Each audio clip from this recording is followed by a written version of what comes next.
la palabra dice que Él volverá y volverá a reinar y volverá a gobernar. Y hoy quiero hablarte sobre qué es lo que tú y yo estamos llamados a hacer mientras esperamos su venida, mientras esperamos su vuelta. Amén. Así que si quieres puedes tomar asiento. Y quiero que me acompañes a Mateo 25. Aquí Jesús viene de Mateo 24, habla de escatología, las señales del fin, qué es las cosas que tenemos nosotros que esperar de los tiempos. Pero resulta que en Mateo 25 Él cuenta dos parábolas y cambia un poco la perspectiva. Y en vez de tratarse de qué es lo que nosotros tenemos que esperar de los tiempos, la Biblia nos empieza a hablar sobre qué es lo que Él está esperando de nosotros en esos tiempos. Así que esto es interesante. A mí me interesa. Si Jesús me habla, a mí me interesa. Si Jesús me está dando ciertas instrucciones, a mí me interesa. Así que quiero contarte una parábola que se encuentra al principio de este capítulo y es la parábola de las 10 vírgenes. Seguro que si llevas tiempo en la iglesia ya la conoces, pero voy a hacerte un resumen para hablar de ciertos detalles y quizá todavía no la has escuchado nunca. Resulta que había 10 vírgenes que estaban esperando al novio para la celebración de las bodas. Y estas vírgenes tenían una lamparita que estaba encendida y tenía aceite. Y ellas tenían que esperar con la lámpara encendida, pero se quedaron dormidas. Así como la iglesia hoy está medio dormida, como la iglesia de Cristo está medio inactiva, estas 10 vírgenes se quedaron dormidas. Y la palabra habla de que cuando el novio viene, se escucha una voz que las despierta, que viene el novio. La voz que despierta a la iglesia, la voz maranata, ven Jesús, que viene el novio. Y estas 10 vírgenes se despiertan, pero resulta que 5 de ellas habían quedado sin aceite. Y le dijeron a las otras 5, danos del aceite que tienen ustedes, porque necesitamos que nuestra lámpara esté encendida. Y las 5 le dijeron, no te puedo dar de mi aceite, porque si te comparto de mi aceite yo me quedo sin. El aceite no es algo que se pueda compartir. Y este es un principio de la Biblia. El aceite no es algo que se pueda dar. Cada uno tiene que trabajar en su propio aceite. No porque un pastor te ore se va a restaurar tu intimidad con Jesús. No porque alguien te imponga las manos se va a restaurar tu tiempo con Jesús. Eso lo tienes que decidir tú y lo tienes que hacer tú. Amén. Y estas 5 vírgenes le dijeron, no te podemos dar. Si yo te doy, me quedo sin, yo te quedas sin tú y nadie puede celebrar al novio. Vayan y compren. Pero cuando las 5 salen a comprar, el novio llega. Y las 5 que tenían aceite fueron y celebraron al novio y entraron en las bodas. Pero las 5 que no tenían aceite se quedaron afuera. Y el versículo de Mateo 25, versículo 10, dice, pero mientras ellas iban a comprar, vino el esposo. Y las que estaban preparadas entraron con él a las bodas y se cerró la puerta. Y qué fuerte esta frase. Las que estaban preparadas entraron con él a las bodas. Las 10 vírgenes, yo soy de los que piensa que estas 10 vírgenes no son una parábola de la iglesia, sino que son una parábola de la comunidad que hay en la iglesia. Pero las 5 que tienen aceite son la parábola de la iglesia verdadera. ¿Recuerdas cuando la semana pasada hablamos del remanente? De esa iglesia genuina, auténtica que está dentro de la iglesia. Porque hoy en la iglesia se ven muchas cosas. Hay gente que viene a visitar. Hay gente que viene porque le gustan las canciones que hacemos, la música. Hay gente que viene porque tiene amigos. Y está bien, empezar así está bien. Pero hay una realidad, que no porque entres en este lugar eres iglesia. Tienes que pasar por la cruz para ser iglesia. Tienes que pasar por Jesús para poder ser iglesia como identidad. Y el Señor nos estaba hablando de esto, de no dejar que el fuego de la iglesia, tú y yo, que nuestro fuego se apague. De no abandonar nuestro aceite, porque se puede venir a la iglesia y no ser iglesia. Y cuando Jesús venga a buscar a los verdaderos, a los que tienen aceite de verdad, ¿qué te va a pasar a ti? ¿Cuál es el aceite que te está permitiendo tener tu lámpara encendida? El aceite en el Antiguo Testamento se usaba para ungir. Ungimiento simbolizaba llamado. Se reconocía un llamado en la vida de la gente y los ungían para una acción, para una asignación.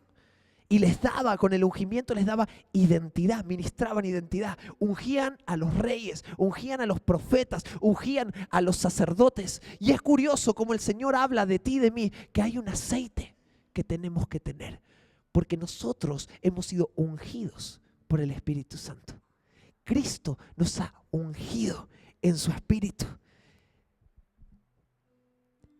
El aceite simboliza intimidad. El aceite simboliza relación. Y el aceite también simboliza inversión. Y yo sé que esta es una palabra dura, pero es el aceite lo que va a discernir a los verdaderos de los falsos. Te avisé que era duro lo que iba a decir. Es el aceite lo que va a marcar la diferencia entre los que son y los que no son. Y hay un versículo súper fuerte que habla después en Mateo 25 del 31 al 33, que dice: cuando el Hijo del Hombre venga en su gloria y todos los santos ángeles con él, entonces se sentará en su trono de gloria y serán reunidas delante de él todas las naciones. Y apartará a los unos de los otros, como aparta el pastor las ovejas de los cabritos. Y pondrá las ovejas a la derecha y los cabritos a su izquierda. El remanente que hay en la iglesia auténtico, del que hablamos la semana pasada, es la iglesia verdadera y no la iglesia religiosa. La religión no te salva. Venir a la iglesia no te salva. Ir a los estudios bíblicos no te salva. Hablar de Jesús no te salva. Hacer cosas para la iglesia no te salva. Lo único que te salva es Cristo. Entregarle tu vida a Cristo. Poner tu esperanza en Cristo. Rendir tus pecados a Cristo para hallar allí perdón. Pero a veces necesitamos hacer. Y hay gente que se pasa la vida queriendo como aumentar su valor con todas las cosas que hace. Hay gente que se adicta al servir, es adicta a hacer cosas. Tiene que hacer, porque si no me siento mal, me siento que no estoy siendo activo, siento que estoy desperdiciado. Pero si tú haces y haces y haces con tus cosas externas, con tus manos, con tu boca, pero tu corazón no hay aceite, sigues siendo falso y no auténtico.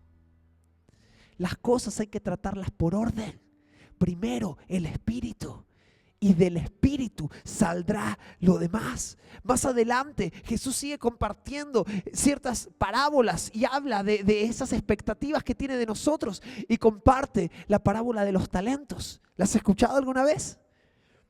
Que un señor da a 3 de sus siervos, a uno le da 5 talentos, al otro le da 2 y al otro le da 1 y se va. Y les dicen: multiplíquenlo, fructifiquen, usen el talento, arriesguen, vamos, usen lo que yo les di, usen los recursos.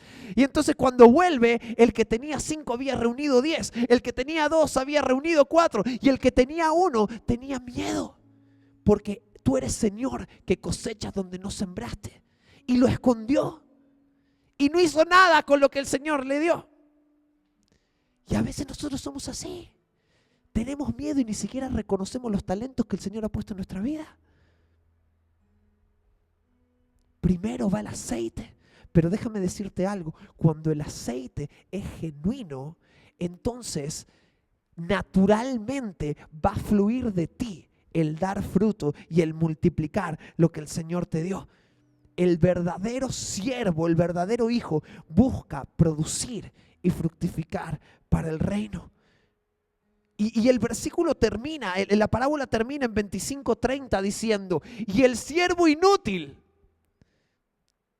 Cuidado que esto es fuerte, ¿eh? ¿Estás listo para este versículo? Es duro. Y el siervo inútil, al siervo inútil, echadle en las tinieblas de afuera. Allí será el lloro y el crujir de dientes. Voy a decir algo difícil. Hoy como que estoy diciendo muchas cosas difíciles.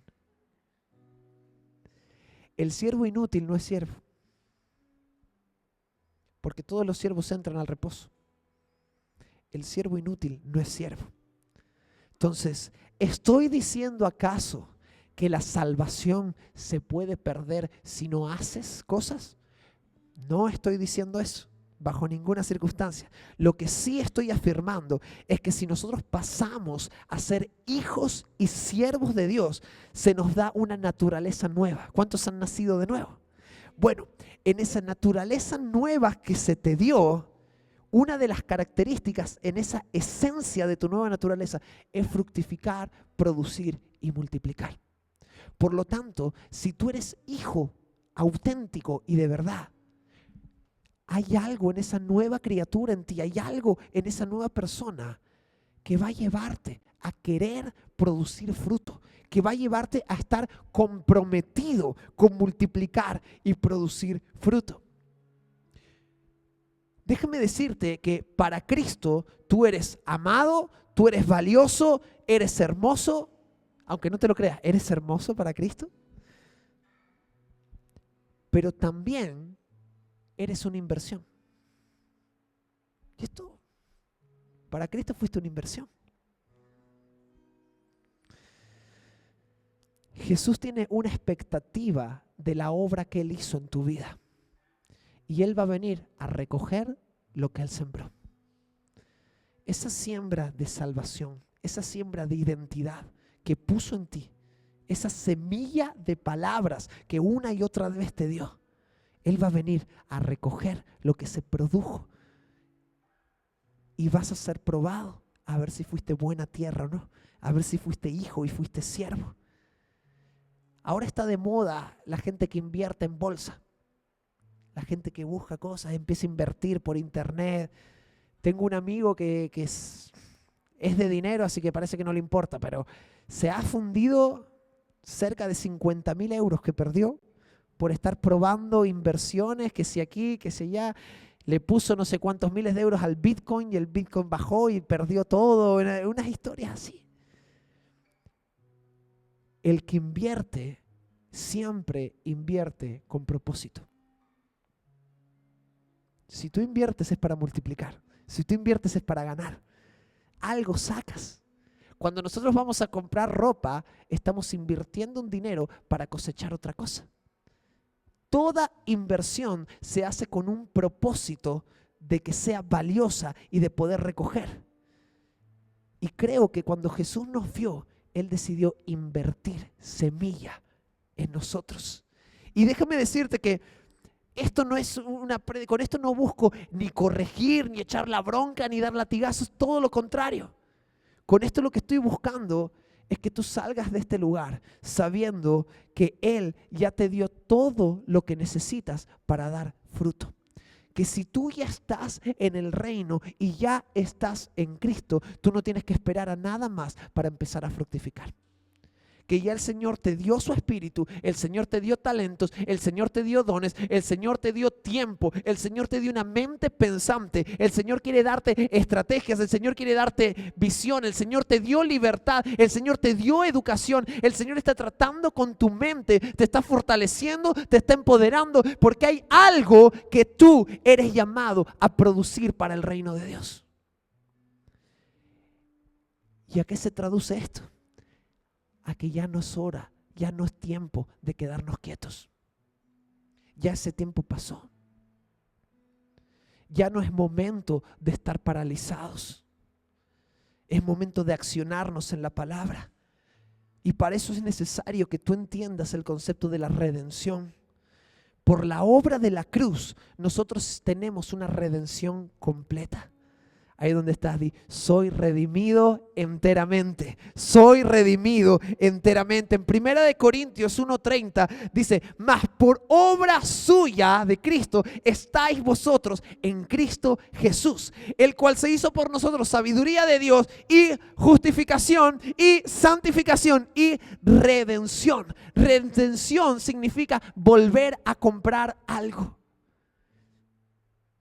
Dios te creó para Él. Y con el pecado nosotros nos vendemos a Satanás, nos entregamos a Satanás. Y lo que hace la obra de la cruz es redimir a la creación, redimir lo que se perdió, redimir lo que Satanás compró ilícitamente, compró usando engaño, compró usando mentiras. el Señor viene y hace justicia con la redención. Pero ¿qué es lo que se redime en ti? Todo. En ti hay un espíritu que se redimió. En ti hay un alma que se redimió. El cuerpo está llamado a ser redimido en Cristo. Tu futuro está llamado a la redención en Cristo. Tu familia está llamada a la redención en Cristo. Tu economía, tus finanzas están llamadas a la redención en Cristo. Si te vieras la cara, parece que te estoy dando una mala noticia. Te estoy hablando de que Dios ya lo hizo todo y que fuera de Él no necesitas nada más. ¿Qué más quieres? ¿Qué más necesitas para ponerte manos a la obra? ¿Qué más necesitas para tomar el compromiso, para tomar la dedicación, para empezar a fructificar en lo que Dios te ha dado? La muerte de Cristo tiene propósito y el propósito que Cristo nos dio es mucho más que salvación. Hay gente que comparte el evangelio y habla solo de la salvación, habla solo del infierno, pero estar en Cristo es mucho más. Sí, somos salvos, obtenemos eternidad. Pero antes que la salvación, que es valiosa, es importante, pero más importante que la salvación, lo tenemos a Él. Y si tú lo descubres, y si tú lo amas, y si tú aprendes a mirarlo, te vas a dar cuenta que la eternidad no serviría de nada si no fuera con Él. Él vino y redimió tu mente y te prepara para darte nuevos pensamientos, pensamientos que son de bien, pensamientos que tienen un futuro de gloria. Él viene, entra en medio de tu casa y empieza a redimir tu familia. Empieza a redimir tu hijo, el adolescente que parece que está más perdido que Wally. A ese lo redime. Empieza a redimir tu matrimonio. Y cuando yo soy redimido completamente, me doy cuenta de algo, que no necesito nada. Que ya Él pagó por mi economía, Él pagó por mi salud mental, Él pagó por todos los dramas que estoy viviendo, que Él pagó en la cruz por todas las cosas. Y ahora yo no tengo que estar más preocupado, ya no tengo que tener mi mente ocupada en eso. Y si fuiste libre de todas esas cosas a través de su redención, te pregunto, ahora, ¿en qué vas a elegir ocupar tu mente? ¿En qué vas a ocupar tus pensamientos? ¿En qué vas a ocupar tu futuro? Las cosas tienen que cambiar, porque Cristo pagó el precio para que todo sea cambiado. El mensaje del Evangelio no es solo un mensaje de salvación. El mensaje del Evangelio es un mensaje de invitación al plan de Dios para la creación. Y tú y yo tenemos parte en ese plan. Y diré más, tú y yo tenemos parte en el plan de Dios para esta tierra. Y tú y yo hemos sido elegidos, llamados y escogidos para cambiar Canarias para siempre, para la gloria de Dios. Amén. Parece que no te lo crees. Eres una pieza clave del reino. Y Cristo lo dio todo por ti. Recuerda el versículo en Juan 15:16. No me elegisteis vosotros a mí, sino que yo os elegí a ustedes. Y os he puesto para que vayáis y llevéis fruto. Y vuestro fruto permanezca. El fruto que puedes dar después de haber sido redimido es un fruto que es eterno. Es un fruto que no tiene límite. Es un fruto que está alineado al reino de Dios y por lo tanto es victorioso y es un fruto de gobierno. En el plan de Dios, estate atento, en el plan de Dios eres conquistador, eres multiplicador, en el plan de Dios engendras, das vida, en el plan de Dios obras milagros, en el plan de Dios cambias atmósferas, el plan de Dios es la dimensión en la que tienes que entrar para empezar a vivir una vida diferente, una vida que se deje de tratar de ti y se empieza a tratar de Él, porque cuando nos metemos en el plan de Dios, gloria a Dios, nos olvidamos de nuestro plan. ¡Y qué bendición! Y la invitación está sobre la mesa. El Señor ya te la hizo. ¿Quieres entrar a mi plan? El Señor te lo está diciendo. ¿Deseas entrar a mi plan? Quiero invitarte a ponerte de pie ahí donde estás.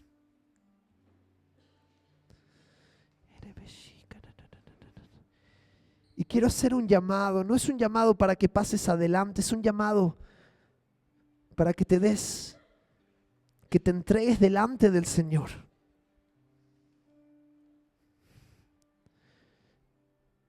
Hay gente cuyo aceite se ha quedado sin sabor, cuyo aceite se ha vencido, cuyo aceite se ha caducado. Pero hoy yo creo firmemente que para todos los que estamos aquí, Dios quiere hacernos odres nuevos, quiere darnos una mente nueva, quiere darnos un pensamiento nuevo para que podamos recibir el vino nuevo del Espíritu Santo.